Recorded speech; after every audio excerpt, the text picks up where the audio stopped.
buckle up, because today we're going to tackle some seriously mind-bending stuff.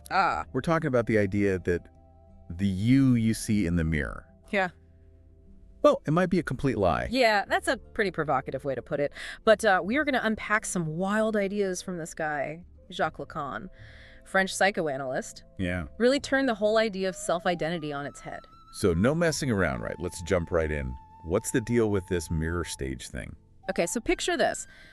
A baby, maybe 6 to 18 months old, sees their reflection for the first time. And, they're totally mesmerized, right? Yeah, I've seen babies do that. It's so cute. Totally. But Lacan, he saw this as way more than just cute baby stuff. He actually thought it was like the birth of the ego, that sense of I that we all kind of carry around. Wow, so that moment in front of the mirror is like a defining moment. Exactly. But here's where things get a little crazy.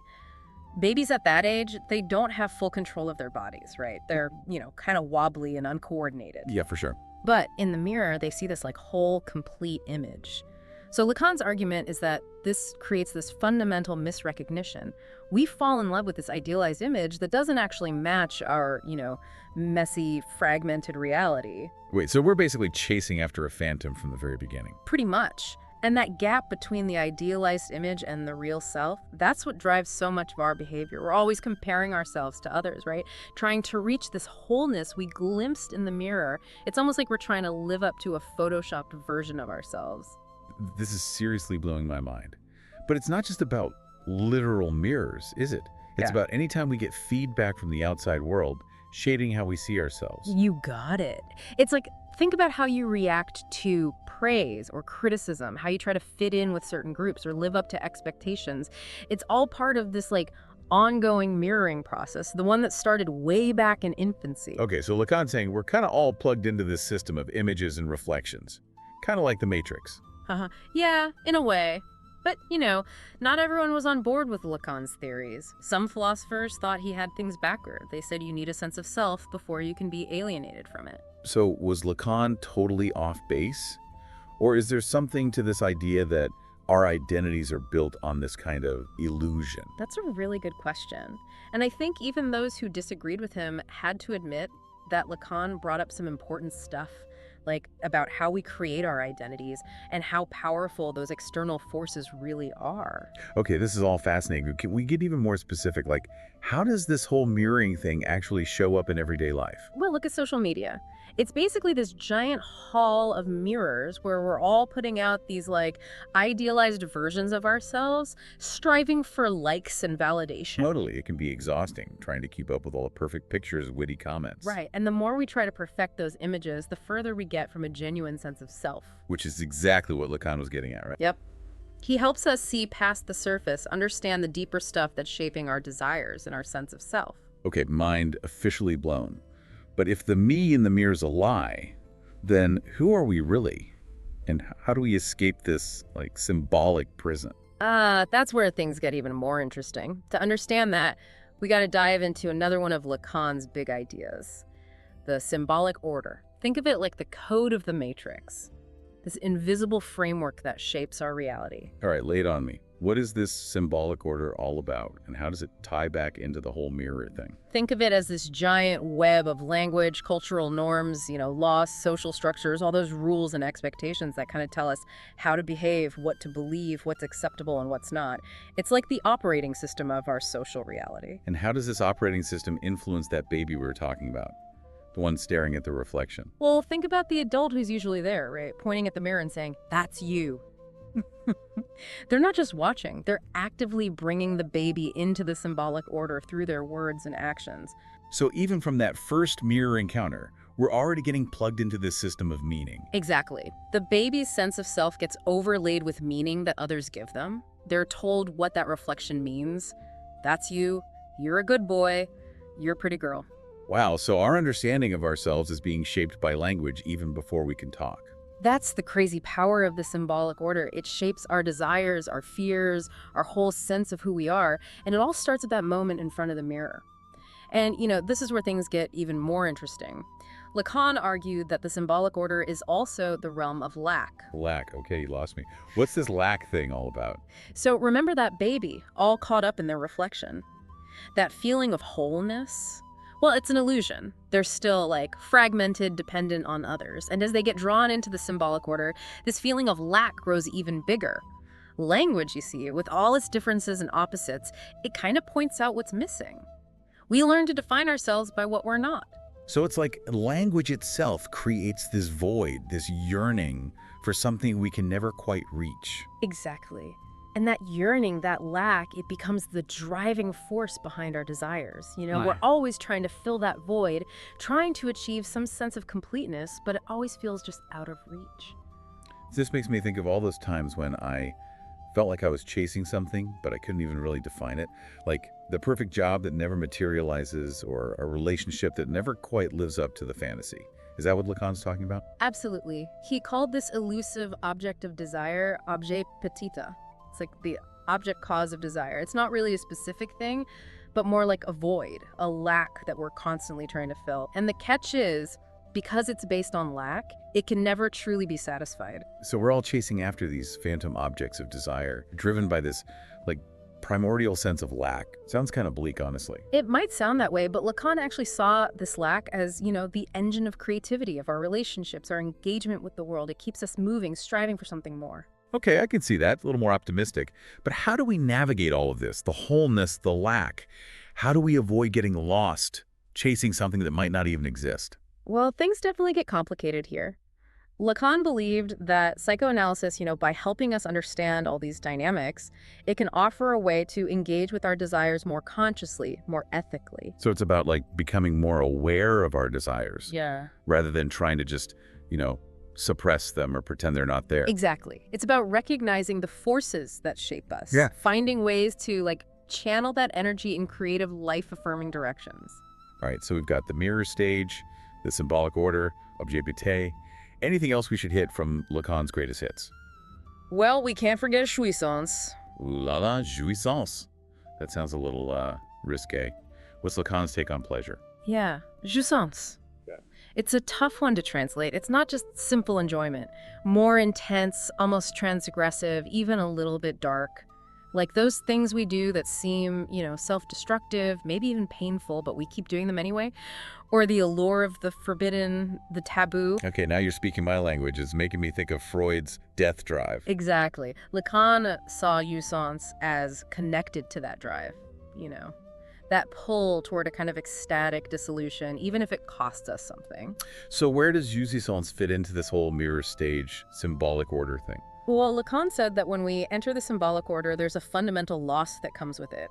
We're separated from that early feeling of unity, the one from the imaginary stage, before language and all those social rules came in. Right, that feeling of wholeness from the mirror. Precisely. And that loss, that separation, it creates a yearning for something we can never fully get back. Jouissance is tied to that yearning. It's the pursuit of a lost fullness, even if it's always just beyond our grasp. So we're all trying to, recapture that primal jouissance. But how do we do that without falling into these self-destructive patterns? That's the big question. Lacan thought that by understanding these dynamics, we could find ways to engage with our desires more consciously, more ethically. So again, it's not about denial, but about finding a way to channel those urges in a healthier direction. Yeah. Finding that balance, embracing the intensity of jouissance, but not getting completely lost in it. This is giving me so much to think about. Before we go too far down the jouissance rabbit hole, though, there's another part of Lacan I want to unpack. The Oedipus complex. Ah, yes. The Oedipus complex. Freud's most famous and maybe most controversial idea. And I'm dying to know how Lacan put his own spin on it. Yeah. Okay, so spill the beans. How did Lacan reimagine Freud's Oedipus complex? Was it still all about, wanting to marry your mom? Well, not exactly. Lacan took what Freud said and added a kind of linguistic spin. He saw the Oedipus complex as the child's entry point into the symbolic order, that whole world of language and social rules we've been talking about. So it's not just about those primal unconscious desires. It's about, how we become part of the social world. Exactly. And Lacan believed that a key part of this whole process is the child encountering what he called the name of the father. Name of the father. Okay, now that sounds intense. What's that all about? It's not really about a literal father, It's more like a symbolic function. It represents the authority of the whole symbolic order, all the laws, the prohibitions, those structures that govern relationships. Ah, so it's another way of talking about the big other. that all-encompassing force that shapes our reality. Right. The name of the father is how the big other becomes internalized by the child. It's how we come to accept the rules and limitations of the social world. Okay, I'm starting to get it.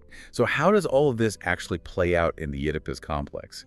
Give me the Lacanian version of this drama. Well, according to Lacan, the child starts out in this kind of blissful fusion with the mother, right? In that pre-symbolic realm, before language and the law come into the picture. But this can't last forever. The name of the father, it steps in and disrupts this bond, forces the child to realize that the mother's desire is, well, directed elsewhere. So the child goes through a kind of separation, a loss. Yes, and this separation is really important. It allows the child to enter the symbolic order and find their place. I can see how that would be traumatic, but also necessary for becoming an individual. Exactly. For Lacan, it's not about getting rid of those primal desires. It's more about symbolizing them, integrating them into the structure of our psyche. So we learn to manage those desires within the constraints of society. Right. And this is where the idea of castration comes in. Castration. Hold on, that sounds a little extreme. Is Lacan talking about literal castration here? No, not literal. For Lacan, castration is a symbolic concept. It's about accepting limits, realizing we can't always get what we want. So accepting the limits of the symbolic order, the fact that our desires will always be, to some extent, frustrated. Exactly. And that acceptance, it's crucial for us to become, functioning members of society, to form healthy relationships. Yeah, so the Oedipus complex isn't just about those Freudian mommy and daddy issues. It's about the whole structure of desire and our relationship to the law. Precisely. It's about how we become subjects within the symbolic order. This is making me think about all those rules and expectations that shape us. Gender roles, for example. How did Lacan view gender and sexual identity? Lacan believed our understanding of gender is, deeply tied to the symbolic order. He argued that the Oedipus complex, with its focus on the name of the father, establishes a masculine framework for subjectivity. So it's a blueprint for understanding what it means to be male. But what about women? Where do they fit into all of this? That's where things get even more complex. Lacan's ideas on femininity are notoriously difficult. They've been debated for a long time. But basically, he argued that women have a different relationship to the symbolic order. They're not as defined by the name of the father. They have a more fluid relationship to language and the law. So they're not bound by the same symbolic structures. It sounds kind of liberating. It can be, but it comes with its own set of challenges. Lacan suggested that women have a stronger tie to the imaginary, that pre-symbolic realm of wholeness we were discussing earlier. This gives them a different perspective on desire, one that's not so structured by lack or the pursuit of, the objet petit. So if men's desire is about filling a void, what drives women's desire? That's something Lacan never fully answered. He said women's desire is more enigmatic, less definable. It operates outside the grasp of the symbolic order. This is all so thought-provoking. It definitely challenges those traditional ideas about gender, opens up a whole new way of thinking about these issues. That's the power of Lacan. He pushes us to think beyond simple explanations and embrace how complex the human mind really is. We've definitely covered a lot in this deep dive into Lacan, from the mirror stage to the Oedipus complex, from objet petit to jouissance. What do you hope our listeners are taking away from all of this? I hope they've come away with, a deeper appreciation for how our sense of self is shaped, not just by our inner world, but by all those external forces around us. And that understanding all of this can be really helpful for our relationships, our desires, and how we see our place in the world.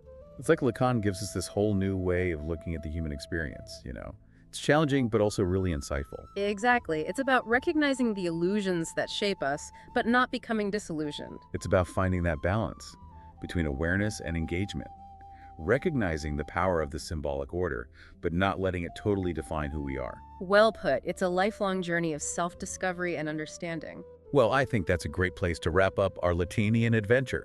Thanks to all our listeners for joining us on this wild ride. And remember, next time you look in the mirror, don't believe everything you see. The you looking back is just one piece of a much bigger, more complex, and always evolving self. Until next time, keep questioning, keep exploring, and keep diving deep.